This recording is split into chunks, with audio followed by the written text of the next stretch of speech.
Hello everyone, फिर से स्वागत है बुद्धा एकेडमी के यूट्यूब चैनल पर। तो हम पढ़ रहे हैं एनवायरनमेंट का सेक्शन। आज पढ़ने वाले हैं पार्ट 3 वीडियो, पार्ट 1 और पार्ट 2 वीडियो के बारे में हम ऑलरेडी डिस्कस कर चुके हैं। तो आज बात करेंगे टोटली पार्ट 3 वीडियो पर। तो आपने अगर वीडियो नहीं देखा तो आपको ज़रूर देखना चाहिए, बहुत ही इम्पॉर्टेंट फैक्ट है एनवायरनमेंट सीटेट के लिए। ठीक है, तो शुरू करते हैं आज का टॉपिक। ठीक है ना, आज का टॉपिक होगा बहुत ही इंटरेस्टिंग और पक्षियों के बारे में बात करेंगे, कुछ जीवों के बारे में आज बात करेंगे। ठीक है, तो सबसे पहले लेते हैं आज का टॉपिक, देखते हैं आज के टॉपिक में क्या क्या पढ़ना है हमें। ठीक है, तो पहला टॉपिक आज का हमारा, तो यहाँ पर पहला टॉपिक है फूलों के बारे में बताया जा रहा है कि उत्तराखंड में फूलों की घाटी पाई जाती है। कहाँ पर? उत्तराखंड में। आपको मालूम है कि उत्तराखंड क्या है?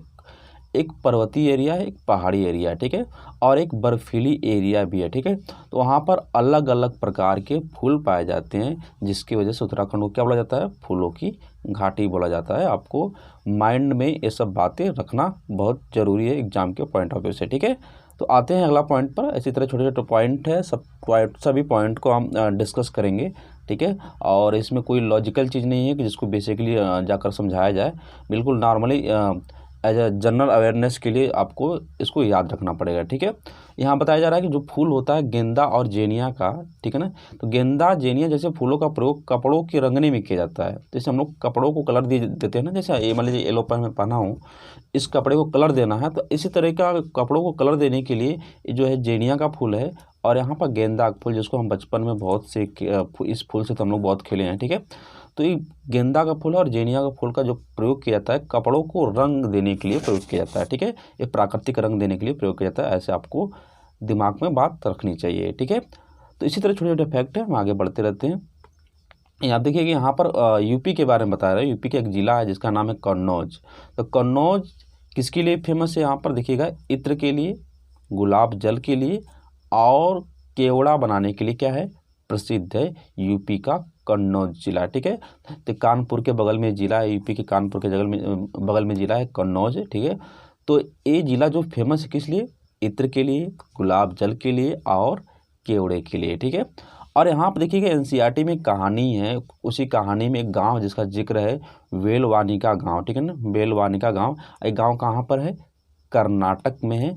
आपको ऐसा याद कर रखना पड़ेगा, क्योंकि बहुत सारे छोटे छोटे गाँव हैं, जैसे बोचाचा गांव था, तो छोटे छोटे गांव हैं। ठीक है, तो गांव को आपको अभी पढ़ेंगे, मुक्तापुर गांव पढ़ेंगे, जो इसमें चाड़ियों के बारे में बताया गया है। तो छोटे छोटे गांव हैं, हालांकि सवाल बनता नहीं है, लेकिन आपको एज एनसीईआरटी समरी आपको याद रखना पड़ेगा। ठीक है, और एक देखिए 5वां पॉइंट क्या बोल रहा है कि गिजूभाई बड़ैचा गुजरात के थे, जो बच्चों पर बहुत सारी कहानियाँ लिखी है। ठीक है ना, किसका, इनका नाम क्या है?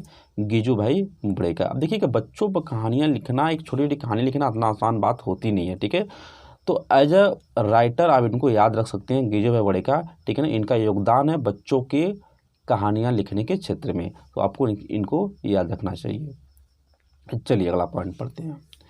अब देखिए एक पक्षी के बारे में बात की जा रही है। पक्षी को जिसका नाम है रॉबिन पक्षी, और इसको दूसरा नाम में यहाँ पर देख सकते हैं कलचिड़ी भी दूसरा नाम है। ठीक है, तो रॉबिन पक्षी के बारे में इंटरेस्टिंग फैक्ट क्या है, हमारा एनसीईआरटी क्या करता है, हम दोनों के बारे में पढ़ेंगे। ठीक है, तो हमारा एनसीईआरटी क्या करता है? रॉबिन पक्षी के बारे में देखिएगा, इंडियन रॉबिन पक्षी के बारे में। तो सड़कों के किनारे पत्थरों के बीच में एक रॉबिन पक्षी, एक भारतीय रॉबिन पक्षी अपने अंडे देती है। ठीक है ना, एक रॉबिन पक्षी है। ठीक है ना, अंडे कहाँ देती है? जो रोड साइड में जो पत्थर होते हैं, जैसे यहाँ पर देख सकते हैं रोड साइड में पत्थर है, उनके बीच में अपने एक को डिलीवर करती है, यानी अंडे को देती है। ठीक है, यहाँ पर इंटरेस्टिंग फैक्ट क्या बताया जा रहा है कि इंडियन रॉबिन बर्ड को कलचिड़ी भी कहते हैं। ध्यान रखना है, ये थोड़ा से डिफिकल्ट वर्ड है कलचिड़ी, बट आपको याद रखना चाहिए। ठीक है ना, एज अ कंपटीटर किसी तरह आपको याद रखना चाहिए। अगर रॉबिन पक्षी ना देकर कलचिड़ी पूछ लेगा तो आपको दुविधा या एक नंबर खोने की संभावना वहाँ पर बन सकती है। ठीक है, तो इंडियन रॉबिन बर्ड को कलचिड़ी कहते हैं। यह पत्थरों के बीच मुलायम घोंसला बनाती है। अब देखिएगा, हम पत्थरों के बीच में मुलायम घोंसला बनाती है। ठीक है, और घोंसले में क्या करती है? अंडे देती है। देखिए बेसिकली क्या होता है ना, जो पक्षियाँ घोंसला बनाती हैं वो अंडे देने के लिए ही बनाती हैं। ठीक है, तो इतना आप देखिए, रहने के लिए नहीं बनाती हैं, अंडे देने के लिए बनाती हैं। ठीक है, तो जब उनके बच्चे निकल जाते हैं उसमें, और कुछ बच्चे जैसे जैसे थोड़ा से बड़े हो जाते हैं, तब वो पक्षियाँ क्या करती हैं? घोंसले को त्याग कर देती हैं। तो आपको बेसिकली ये याद रखना है कि जो पक्षियाँ होती हैं घोंसला क्यों बनाती हैं? अंडे देने के लिए बनाती हैं, आपको याद रखना चाहिए। ठीक है, अगला पॉइंट आते हैं।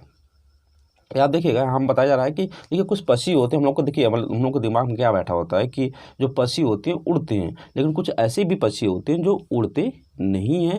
हमें उसके बारे में आपको बताया जा रहा है, हमारा एनसीईआरटी बता रहा है, ठीक है ना। तो पक्षी कौन कौन से हैं यहाँ देख सकते हैं, एमू पक्षी है, पेंगुइन है, रिया है और शुतुरमुर्ग ना उड़ने वाले पक्षी हैं। देखिए यहाँ देख सकते हैं शुतुरमुर्ग पक्षी है, ठीक है ना, पेंगुइन पक्षी है और ये रिया पक्षी है और ये क्या है एमू पक्षी है। तो जो पक्षी जो हैं ये सब क्या हैं, ना उड़ने वाले पक्षी आपको याद रखना चाहिए, ठीक है। जैसे मैंने आपको बताया कि जो पक्षी होते हैं केवल अंडे देने के लिए क्या करते हैं, घोंसला बनाते हैं। तो वही बात यहाँ बताया जा रहा है कि पक्षी केवल अंडे देने के लिए अप्रैल महीने में, देखिए यहाँ पर स्पेशली महीने का भी जिक्र किया है कि पक्षी घोंसला कब बनाते हैं, अप्रैल महीने बनाते हैं। क्यों बनाते हैं, अंडे देने के लिए बनाते हैं, ठीक है। तो यहाँ पर आपको याद रखना चाहिए पक्षी अंडे देने के लिए अपना घोंसला बनाते हैं। अब यहाँ देखिएगा पक्षियों में मूत्राशय नहीं होता। जैसे हम लोगों में क्या होता है, जैसे हम लोग जीव हैं और भी अलग अलग जीव होती हैं, तो उसमें क्या होता है कि पेशाब करने की जगह होती है, वहाँ से बाकायदे जीव क्या करते हैं, अपना मल त्याग करते हैं। लेकिन पक्षियों में कंडीशंस नहीं होता है, पक्षियों में मूत्राशय नहीं होता है, आपको याद रखना चाहिए, ठीक है। और यहाँ देखिए क्या बोला जा रहा है कि अब प्रवास पे जाते हैं। इसका क्या मतलब होता है, प्रवास पे जाते हैं, देखिएगा कि जब पक्षी एक जगह से दूसरी जगह पर जाते हैं, ठीक है ना, उसको क्या बोलते हैं, प्रवास पे जाते हैं, घूमने जाते हैं, ठीक है ना। स्पेशली पक्षियाँ प्रवास पर तभी जाते हैं जब उनको प्रजनन करना होता है। ये स्पेशली क्या होता है कि जैसे ठंडे प्रदेश में जो पक्षी रहते हैं, जो ठंडे प्रदेश में पक्षी रहते हैं वो गर्म प्रदेश में जाते हैं, किस लिए, प्रजनन के लिए जाते हैं। इसी को क्या बोला जा रहा है, प्रवास बोला जाता है, ठीक है ना। यानी एक पक्षी एक स्थान से दूसरे स्थान को जाएंगे तो उसको क्या बोलेंगे, प्रवास बोलेंगे, स्पेशली किस लिए, प्रजनन के लिए, ठीक है। अब देखिए यह समतापी प्राणी होता है। अब देखिएगा समतापी का मतलब क्या होता है, जिसके शरीर का तापमान हमेशा क्या होता है, स्थिर रहता है। जैसे हम लोग का मानव है तो हमारा तापमान 36 से 37 डिग्री हमेशा क्या होता है, स्थिर होता है। उसी तरह पक्षी भी क्या होते हैं, समतापी प्राणी होते हैं। देखिए प्राणी दो प्रकार के होते हैं, विषमतापी होते हैं और समतापी। तो विषमतापी क्या होता है, वातावरण के साथ उनका तापमान भी बदलता रहता है। जैसे मेढक लीजिए, अगर वातावरण का तापमान 10 डिग्री सेल्सियस है तो मेढक का भी शरीर का तापमान 10 डिग्री सेल्सियस हो गया है। तो ये सब क्या हो जाएंगे, विषम तापी होते हैं। ये मौसम के अनुरूप अपना तापमान को क्या कर लेते हैं, बदल लेते हैं। लेकिन पक्षी क्या होते हैं, समतापी होते हैं, उनका शरीर का तापमान फिक्स होता है, ठीक है। तो यहाँ आप देख सकते हैं, यहाँ पर उनके में हृदय में 4 कोष्ठ होते हैं, ठीक है, 4 मेंबर होते हैं, आपको याद रखना चाहिए, ठीक है। आगे आते हैं। अब यहाँ पर कहानी बताई जा रही है कौवे के बारे में, ठीक है ना। कौवे तो जिनसे हम दिन प्रतिदिन घरों में परिचित होते रहते हैं। हालांकि अब कौवों की संख्या देखने में बहुत कम हो गई है। जैसे हम लोग छोटे थे तो कौवों को हम क्या बहुत अधिक मात्रा में देखते थे, लेकिन ऐसा कंडीशंस आज कहानी ख़त्म हो चुकी है। कौवे बहुत कम मात्रा में मिलते हैं देखने के लिए, ठीक है। यहाँ देखिएगा कौवे के बारे में क्या बताया जा रहा है, स्पेशली कौवे के घोंसले में लोहे और तार की टहनियाँ होती हैं। जैसे आप कौवा का घोंसला देख लीजिएगा, इसमें देखिए क्या है, लोहे और तार की क्या होगी, लोहे के तार एवं टहनियाँ होती है, ठीक है ना। जो कौवे घोंसला बना किससे होता है, लोहे के तार से और टहनियों से स्पेशली बना होता है, ठीक है। सेंटेंस मिस्टेक है, कौवा पेड़ के सबसे ऊपरी डाल पर अपना घोंसला बनाता है। यहाँ आप देख सकते हैं जो कौवा है यहाँ पर वो सबसे ऊपरी डाल पर अपना घोंसला बनाता है। ये छोटी छोटी बातें हैं और आपको ये ध्यान रखना चाहिए, ठीक है ना। आपको लग रहा है कि क्या पढ़ रहे हैं, लेकिन हाँ बिल्कुल इंपॉर्टेंट चीज़ पढ़ रहे हैं। अगर एग्जाम में 4 ऑप्शन बना देगा, इसी में आप कन्फ्यूज हो सकते हैं, ठीक है। तो आप इतना ध्यान रखना, जो कौवे के घोंसले होते हैं किसके होते हैं, लोहे के तार एवं टहनियों के होते हैं। और कौवा जो होता है ना अपना घोंसला कहाँ बनाता है, पेड़ के सबसे ऊपरी डाल पर बनाता है। आपको याद रखना चाहिए, ठीक है। अगला पॉइंट पढ़ते हैं, कोयल कौवे के घोंसला में अंडा देता है। देखिए बहुत इंटरेस्टिंग बात है। कोयल बहुत, जिसकी आवाज़ बहुत प्यारी होती है, सुनने हम लोग सुनते हैं, कुकड़ू को बताना हम लोग ऐसा नहीं बोल सकते, लेकिन नॉर्मली बहुत प्यारी होती है आवाज़। तो कोयल कौवे के घोंसले में अंडा देता है। दोनों के अंडे लगभग एक समान होते हैं। कोयल के अंडे थोड़े से छोटे होते हैं। पक्षियाँ अपने घोंसलों का प्रयोग केवल अंडे देने के लिए करती हैं। जैसे उनके बच्चे बड़े होने लगते हैं तो ये घोंसला छोड़ देती हैं। जैसे हम लोगों ने अभी जिक्र किया था कि जैसे उनके बच्चे बड़े होंगे वो अपना घोंसला छोड़ देती हैं। तो किस महीने में पक्षियाँ अपना घोंसला बनाती हैं, स्पेशली अप्रैल महीने में बनाती हैं। किस लिए बनाती हैं, अंडे देने के लिए बनाती हैं। और घोंसला कब छोड़ते हैं, जैसे उनके बच्चे बड़े होने लगते हैं घोंसला को छोड़ देती हैं। और हमने किसके बारे में पढ़ा है अभी घोंसला के बारे में, तो अभी हम लोगों ने पढ़ा था इसके बारे में क्या नाम था इसका, रॉबिन पक्षी के बारे में, कहाँ अपना घोंसला बनाती है, तो रोड साइड में जो पत्थर होते हैं उनके किनारे घोंसला बनाती है, ठीक है ना। और कौवा कहाँ बनाता है, पेड़ के सबसे ऊपरी डाल बनाता है, ठीक है। आप देखिए यहाँ पर कुछ पक्षियों का नाम लिया जा रहा है, यहाँ पर गौरैया, ठीक है ना, गौरैया, देखिए गौरैया है, अब घरों में मिलती थी पहले, अब नहीं मिलती है। बहुत मतलब बहुत चिंता की बात है कि जो पक्षियाँ होती हैं ना हमारे समाज से विलुप्त होती जा रही हैं। तो हमें और हम सबको अपने पर्यावरण के प्रति सचेत होना जरूरी है। अगर जब तक ये पक्षियाँ जिंदा है, जब तक छोटे छोटे जानवर जिंदा है, तभी तक हम मानव का अस्तित्व है। जिस दिन ये खत्म हो जाएंगे, हम मानव भी क्या हो जाएंगे, दुनिया से समाप्त हो जाएंगे, ठीक है। हम भले ही बौद्धिक रूप से भले ही विकास कर चुके हैं, लेकिन इनके बिना हम अधूरे हैं, ठीक है। तो गौरैया क्या है, गौरैया फाख्ता, देखिए फाख्ता के एक नाम और है जिसको बोलते हैं डव। जो साबुन आता है ना घरों में, डव, वहीं का हिंदी क्या है, जो जो साबुन डव आता है उस पर पक्षी होता है ना, उसी को डव साबुन है, उसके हिंदी नाम क्या है, फाख्ता। और यहाँ पे एक पक्षी नाम है शकरखोरा। क्या रहते हैं, जोड़ी में रहते हैं, यानी हमेशा क्या रहते हैं, पेयर में रहते हैं। और क्या करते हैं, ये अपना घोंसला स्वयं बनाते हैं, किसी पक्षी पर डिपेंड नहीं रहते हैं। हमें इसके बारे में समझना चाहिए और जानना चाहिए, ठीक है। अगला आते हैं। अब देखिए एक पक्षी है जिसका नाम है दर्जिन चिड़िया। नाम से स्पष्ट हो रहा है कि क्या करती है, दर्जी का काम करती है। तो दर्जिन चिड़िया पत्तों को छेद कर सी कर अपना घोंसला बनाती है। जैसे यहाँ पर देख सकते हैं पत्तों के यहाँ पर इसकी चोंची क्या होती है ना, बड़े लंबे लंबे होती है। तो उस चोंचों की सहायता से क्या करते हैं, पत्तों को छेदती है और सीती है। जैसे यहाँ देखिएगा 2 पत्ते हैं, दोनों पत्तों को क्या है, क्या कही है, यहाँ पर सी है, सी कर, ठीक है ना, सी कर अपना घोंसला बनाइए। यहाँ पर देखिए घोंसले में देखिए कोई भी पक्षी अपना घोंसला में क्या कर सकती हैं, वे सारी चीज़ रखेंगी जिससे क्या होगा उनको, जैसे हम लोग सोते हैं ना तो बेड लगाते हैं, बिस्तर लगाते हैं, क्यों, क्योंकि हम लोग को कंफर्टेबल महसूस हो, हम लोग को आराम से नींद आए, सब कुछ आराम महसूस कर सके। उसी तरह पक्षियाँ भी क्या करती हैं कि अपना घोंसला बनाती हैं तो उनको बिस्तर जैसा होता है, तो वो भी वो सारी चीज़ रखती हैं जिससे उनको क्या हो, कंफर्टेबल है। चाहे वो छोटे छोटे कपड़े हो, चाहे वो छोटे छोटे पक्षियों के या घास फूस हो, जिससे क्या हो उनको रहने में आराम मिले, वे सारी चीज़ घोंसला में अपने रखती हैं। ये आपको जानना चाहिए, ठीक है ना। तो हम दर्जन चिड़िया के बारे में क्या करती हैं, अपने पत्तियों को सीकर अपना घोंसला बनाती हैं, ये आपको जानना चाहिए, ठीक है। यहाँ पर बुनकर पक्षी है। देखिए दर्जन चिड़िया बुनकर पक्षी में ज़्यादा तो अंतर है नहीं, ये भी क्या करती है, बुनने का काम करती है। बुनकर पक्षी या वीवर पक्षी, उसका इंग्लिश नाम है वीवर, ठीक है। बुनकर पक्षी, वीवर पक्षी घोंसला बनाते हैं। घोंसला कौन बनाता है, स्पेशली नर बनाते हैं, ठीक है ना। वीवर पक्षी में घोंसला कौन बनाता है, यहाँ बताया जा रहा है कि नर बनाते हैं, ठीक है। तथा मादा उसे क्या करती हैं, मादा उसे पसंद से चुनती है। देखिए जो बुनकर पक्षी है, वीवर पक्षी है, घोंसला बनाता है, ठीक है। तो जो उनकी मादा होती है, ठीक है, उनकी मादा होती है, उनको पसंद करती है, जो घोंसला उनको पसंद आता है उसी घोंसले में जाकर अपना अंडा देती है। तो यहाँ देखिएगा कि बुनकर पक्षी है, बहुत सारे घोंसला बनाया है, ठीक है ना। उसकी मादा देखेगी कि हाँ मुझे ये वाला पसंद है, तो इसी में जाकर अपना अंडा देगी और उसमें रहेगी, ठीक है ना। तो ये काफ़ी अच्छा कॉपरेशन है नर और मादाओं के बीच में, स्पेशली बुनकर पक्षी में, ठीक है, आपको याद रखना चाहिए। चलिए अगला आते हैं। अब कुछ बरगद के बारे में बात कर लेते हैं, ठीक है। तो बरगद की जड़ें बाहर लटकती हुई दिखाई देती हैं। स्पेशली क्या होता है ना कि बहुत सारे जो पेड़ होती है उनकी जड़ें जमीन के अंदर पाई जाती है, लेकिन हमारा एक बरगद ऐसा पेड़ है कि उसकी जड़ें बाहर भी दिखाई देती है। देखिए आप देखिए जो बरगद के पेड़े हैं, जड़ें हैं, सब क्या है, बाहर की ओर सो रही हैं। लेकिन आपको इंटरेस्टिंग बात और ही बता दूं आपको कि अगर ये जड़ें जमीन से टकरा गई, अगर ये जड़ें जमीन से टकरा गई, ये जमीन के अंदर तक चली जाती हैं, जैसे आप, ठीक है, जमीन के अंदर चले घुसती जाती हैं, ठीक है। तो बहुत इंटरेस्टिंग चीज़ है कि अगर जो पक्षी, जो मान लीजिए ये हमारे जो जड़ें हैं, अगर ज़मीन पर आ गए, टकरा गए, तो छेद कर अंदर तक चली जाती हैं। और जैसे यहाँ पर जो पेड़ था ना, यहाँ के जड़ें, इसी जड़ों के बातें क्या करती है, वो व्यवहार करती है। तो आपको जानना चाहिए, ठीक है। अगर ज़मीन से टकराए तो वो भी सामान्य जड़ों की तरह काम करना शुरू कर देगा, ठीक है। तो ये है बरगद के बारे में इंटरेस्टिंग फैक्ट। अब बात करते हैं ओक ट्री के बारे में, ठीक है। तो ओक ट्री देखिए क्या होता है कि ओक ट्री जो पौधा है हर जगह मिलता नहीं है, वो कहाँ मिलता है, रेगिस्तानी एरिया मिलता है, ठीक है। तो यहाँ बताया जा रहा है पहला पॉइंट में कि रेगिस्तान ओक या ओक ट्री भी बोलते हैं जिसको, रेगिस्तानी ओक एक ऐसा पौधा है जो ऑस्ट्रेलिया में पाया जाता है, ठीक है। कहाँ पाया जाता है, रेगिस्तानी ट्री ऑस्ट्रेलिया में पाया जाता है। ये आपको ध्यान रखना, ऑप्शन बनाकर दे देगा और आप कंफ्यूज हो सकते हैं, ठीक है। दूसरा पॉइंट क्या है कि ओक ट्री की जड़ें बहुत अंदर तक जाती हैं तथा और अपने तने में पानी को इकट्ठा कर रखती हैं। पहले एक बात समझ लीजिएगा, किसी भी पौधे की जड़ें अंदर क्यों जाती हैं। अब देखिएगा, स्पेशली अगर बात करेंगे जो रेगिस्तानी पौधे होते हैं ना, उनकी जड़ें क्या होती हैं, बहुत अंदर तक जाती है। क्यों जाती हैं? क्योंकि रेगिस्तान में सबसे बड़ी प्रॉब्लम पानी की है।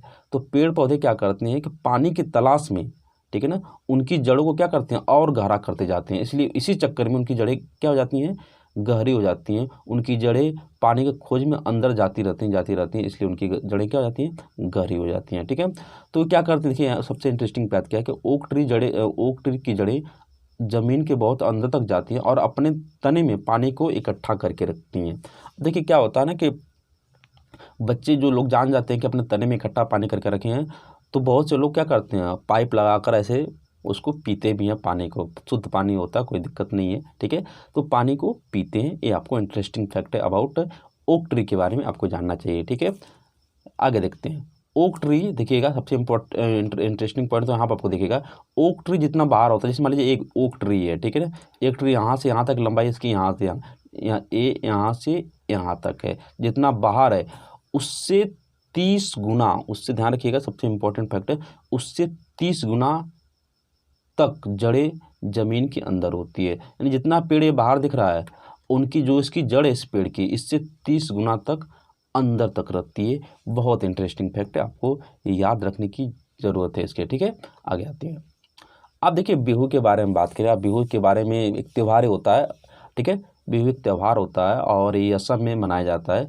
क्यों मनाया जाता है, कुछ इंटरेस्टिंग फैक्ट है, एनसीईआरटी फैक्ट है, उसके बारे में हम बात करते हैं। ठीक है, यहाँ देखिए पहला पॉइंट क्या बोल रहा है, चावल की नई फसल आने की वजह से बिहू त्यौहार असम में मनाया जाता है। अब देखिए क्या है ना कि जो चावल की फसल असम में एक रोजी रोटी का एक साधन है, ठीक है, एक जरिया है, पेट पालने का भी एक जरिया है। तो जैसे चावल की नई फसल आती है तो लोग क्या करते हैं, त्यौहार मनाते हैं। उस त्यौहार का नाम क्या है, बिहू, आपको जानना चाहिए। ठीक है, बिहू कब मनाया जाता है उसके बारे में यहाँ पर बताया जा रहा है। देखिएगा, माघ बिहू, ठीक है, माघ बिहू 14 जनवरी और 15 जनवरी को मनाया जाता है। जैसे हम लोग खिचड़ी मनाते हैं ना, खिचड़ी, तो उसी तरह इन लोगों का त्यौहार क्या है, बिहू त्यौहार। आज भी मुझे लगता है कि वही त्यौहार है, खिचड़ी को लोग शायद बिहू बोलते हैं, हो शायद मैं गलत हो सकता हूँ, लेकिन शायद हो भी सकता है। ठीक है, तो माघ बिहू 15 जनवरी को मनाया जाता है। या आसामी कैलेंडर के, ठीक है, जो आसामी कैलेंडर के माघ महीने में 1 या 2 तारीख को मनाया जाता है। ठीक है,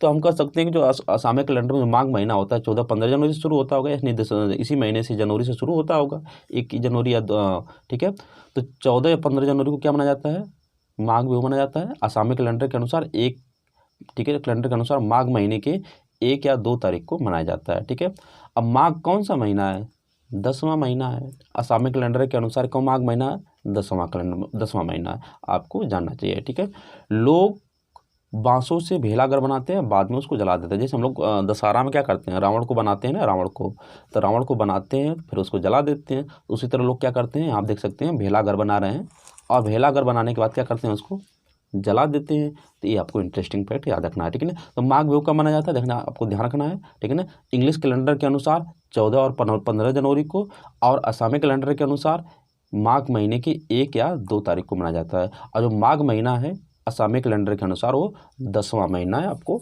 जानना चाहिए। चलिए अगला पॉइंट पढ़ते हैं। अब देखिएगा, एक गांव है आंध्र प्रदेश में, एनसीईआरटी में एक छोटी सी कहानी है, तो उसको आपको याद रखना। कुछ गांव जैसे हम लोगों ने पढ़ा था भाई, बहु चाचा गांव के बारे में पढ़ा, अभी इसी क्लास में बोलविनिका कुछ गांव था, उसके बारे में पढ़ा है। और यहाँ पे एक नया गांव आ गया। एक गांव कहाँ पर है, नलमदा गांव है। ठीक है, ये कहाँ पर है, आंध्र प्रदेश में है। आपको एज एनसीईआरटी याद रखना चाहिए, और नहीं भी याद रखेंगे कोई ज़रूरत नहीं है। हालांकि इस पर कोई आज तक मैंने तो नहीं देखा है कोई प्रश्न बनाया, लेकिन याद रखेंगे तो कोई दिक्कत नहीं है। ठीक है, यहाँ पे इम्पॉर्टेंट पॉइंट नंबर 2, हिलगुंडी पहले कहाँ पर है, हिलगुंडी कर्नाटक में है। ठीक है ना, हिलगुंडी में बच्चों की पंचायत को भीमा संघ कहा जाता है। देखिएगा, बच्चों की पंचायत आप देख सकते हैं, बहुत सारे छोटे छोटे बच्चे हैं, उनका संघ है। ये बच्चे क्या करते हैं, जितने भी आसपास मान लीजिए नाली की समस्या ख़राब हो गई है, ठीक है ना, या फिर किसी की शादी पड़ गई है, उसमें सहायता करते हैं। ठीक है, तो जितनी भी जिनको जिस चीज़ की सहायता होती है, बच्चे क्या करते हैं, इनका संघ होता है, और ये क्या करते हैं, उसमें जाकर पार्टिसिपेट करते हैं, उनका सहयोग करते हैं। ठीक है, जैसे मान लीजिए नाली ख़राब हो गई है, तो बच्चे का समूह मिलेगा, पंचायत करेंगे, और उस नाली को मिलकर क्या करेंगे, उसकी मरम्मत करवाएंगे, ठीक है ना। जो भी छोटी छोटी असुविधाएं होती हैं उन असुविधाओं को क्या करते हैं बच्चे सब दूर करते हैं, चाहे वो सामाजिक दृष्टि से, चाहे वो किसी भी दृष्टि से वो सब अपना काम करते हैं, ठीक है।